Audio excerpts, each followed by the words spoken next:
संदीप कुमार जी के चैनल में आपका स्वागत है। तो शुरू करते हैं आज की अपनी वीडियो। आज हम पढ़ेंगे सिखों के 10 गुरुओं का इतिहास। इस संदर्भ में जो हमारा पहला है वो कौन है? गुरु नानक देव जी।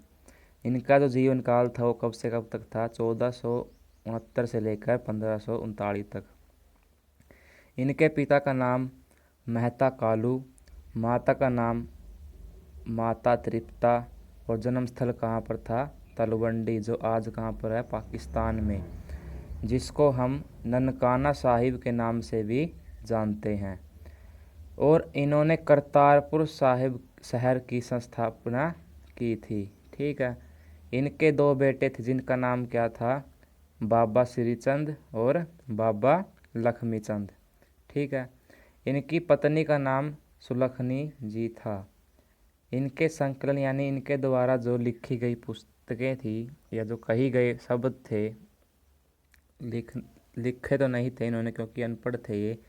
इनके द्वारा जो शब्द कहे गए थे उनके जो नाम हैं: जपजी शाही, सिद्ध घोष, सोदर, ऐसा दीवार, पट्टी, ब्रह्मा, आरती, ओंकार और मल्लार और मज।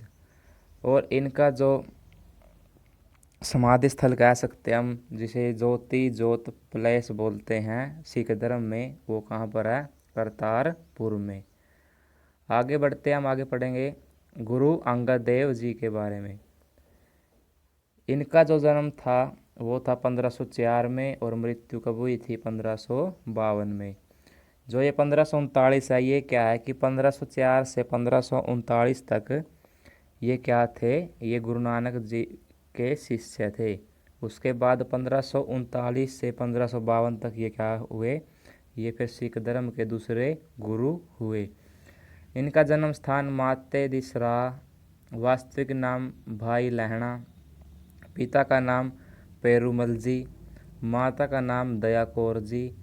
खादुर साहिब के संस्थापक कहे जाते हैं। खादुर साहिब नामक शहर है, उसके संस्थापक कौन है? गुरु अंगद देव जी। इनकी पत्नी का नाम खीवी जी और इनके 4 पुत्र थे जिनका नाम इस प्रकार हैं: दासू जी, दत्तू जी, बीबी अमरो जी और अलखनी जी। इनके संकलन है जन्म सखी, जो क्या है? गुरु नानक देव जी की आत्म कथा है। इन्होंने शारीरिक और आध्यात्मिक अभ्यास के लिए मल अखाड़ा की स्थापना की। इन्होंने गुरुमुखी लिपि का प्रतिपादन किया।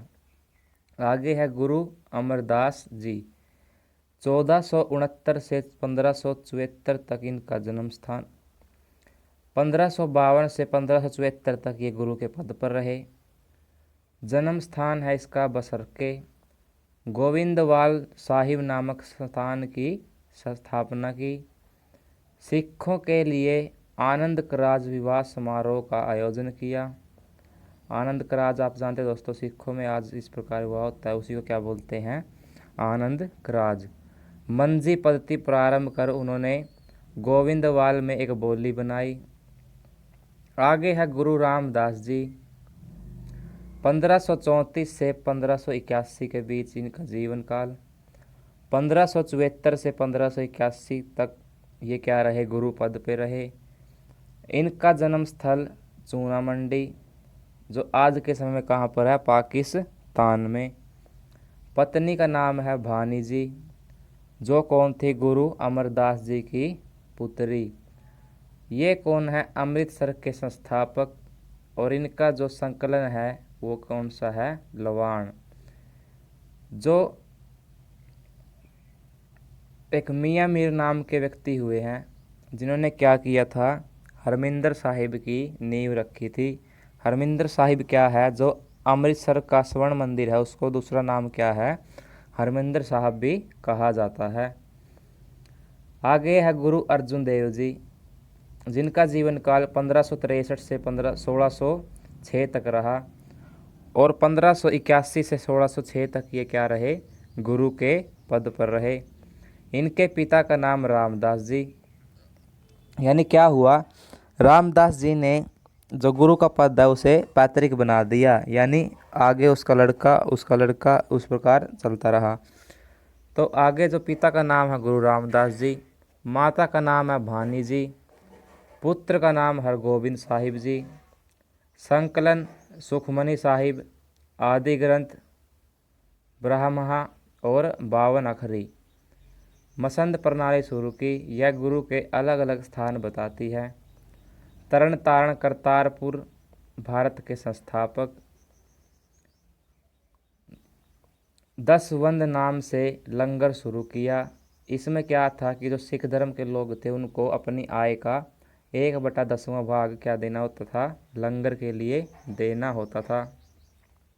पहले सिख गुरु जिनको जहांगीर द्वारा फांसी दी गई। बढ़ते हैं आगे। आगे है गुरु हरगोबिंद जी, 1595 से 1606 और फिर 1664 तक ये क्या रहे, गुरु पद पर रहे। कृतपुर साहिब जो रोपड़ में है का संस्थापक। मीरी और पीरी नाम की अवधारणा दी। मीरी क्या थी, एक लौकिक शक्ति, और पीरी क्या थी, एक आध्यात्मिक शक्ति। सिख इतिहास में पहले संत सिपाही। अमृतसर में अकाल तख्त और लोहगढ़ किले का निर्माण किया। गुरु हरराय जी 1630 से 1644 और फिर 1644 से 1661, यानी जो ये बीच में 1644 से 1661 है, ये क्या है, इनका गुरु के पद का समय है। और जो 1630 से और 1661 है, ये क्या है, इनका जीवन काल है। ठीक है। इन्होंने क्या किया, आयुर्वेदिक मेडिसिन सेंटर कीर्तपुर साहिब के संस्थापक। ये आपसे पूछा जाएगा कि किस गुरु ने आयुर्वेदिक मेडिसिन सेंटर की स्थापना की, तो गुरु हरराय जी ने। और इन्होंने दारा सिकों का उपचार किया था। ठीक है, इन्होंने क्या किया था, दारा सिकों का उपचार किया था। हम जानते हैं कि ये मुगल वंश से संबंधित था। ठीक है, बढ़ते हैं आगे। आगे है गुरु हरकिशन जी। इनका जन्म काल है 1656 से 1661 और फिर 1664, 3 साल ये क्या रहे, गुरु के पद पर रहे। इनकी खासियत क्या है कि यह सबसे युवा गुरु थे, यानी 5 वर्ष की आयु में यह गुरु पद पर विराजमान हो गए थे। ठीक है। आगे है गुरु तेग बहादुर जी। इनका जीवन काल 1661 से 1675, 1621 से 1675 और 1665 से 1675 तक ये क्या रहे, गुरु पद पर रहे। इनके पिता का नाम क्या था, गुरु हरगोबिंद जी। माता का नाम नानकी जी। पत्नी का नाम गुजरी। और जन्म स्थल कहाँ पर था, अमृतसर में। इन्होंने आनंदपुर साहिब नामक स्थान की संस्थापना की। इनकी हत्या औरंगजेब नामक शासक ने चांदनी चौक दिल्ली में करवा दी थी। वहीं पर इनका आज के समय में कौन सा गुरुद्वारा है, शीशगंज नाम से गुरुद्वारा है। इसका अंतिम संस्कार लखी वंजारा में किया गया था, जहां अब रकाबगंज गुरुद्वारा के नाम से जाना जाता है। इनके शीश को भाई जैता ने प्राप्त किया और आनंदपुर साहिब लाया गया। ठीक है। आगे है गुरु गोविंद सिंह जी। इनका जो जीवन काल था वो कब से कब तक का, 1666 से 1708, 1675 से 1708 तक ये गुरु पद पर रहे। जन्म स्थल है इनका पटना, और पटना कहाँ पर है, बिहार में। पटना राजधानी किसकी, बिहार की। ठीक है। पटना साहिब नामक स्थान का संस्थापक। ज्योति जोत प्लेस 1708 नांदेड़, यानी इनकी मृत्यु कहाँ पर हुई थी, नांदेड़ नामक स्थान पर 1708 में। संकलन यानी इनके द्वारा कुछ लिखे गए पुस्तकें, वो कौन सी थी, जाप साहिब, अकाल उस्ताद, चौपाई, वार श्री भगवती, वचित्र नाटक, चरित्रा, 24 अवतार और चाडी दीवार। ये किस भाषा में थी, पंजाबी भाषा में। ठीक है। बढ़ते हैं आगे। गुरु गोविंद सिंह जी के कुछ अन्य महत्वपूर्ण बातें। आनंदपुर के आनंदगढ़ किले औरंगजेब को जफरनामा का पत्थर लिखे। आनंदपुर साहिब में 1699 में खालसा पंथ की स्थापना की। ये क्वेश्चन भाई बहुत बार आ चुका है दोस्तों कि खालसा पंथ की स्थापना कब हुई थी। 1699 में। किसने की थी? गुरु गोबिंद सिंह ने। और कहाँ पर की थी? आनंदपुर साहिब में। इन्होंने सिखों के लिए ये 5 वस्तुएं रखनी अनिवार्य की। कौन सी?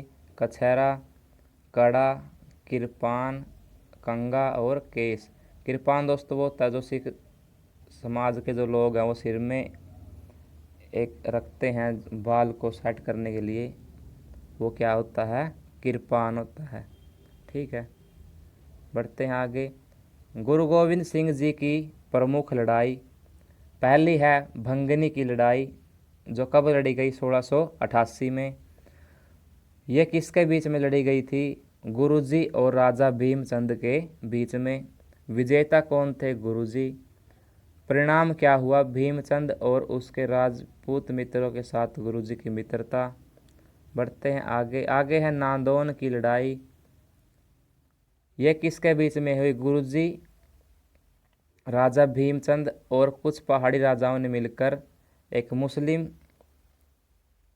के साथ, जिसका नाम था अलीफ खान, उनके बीच में हुई। अलीफ खान इस युद्ध में हारा गया। ये कब हुई थी? 1690 में।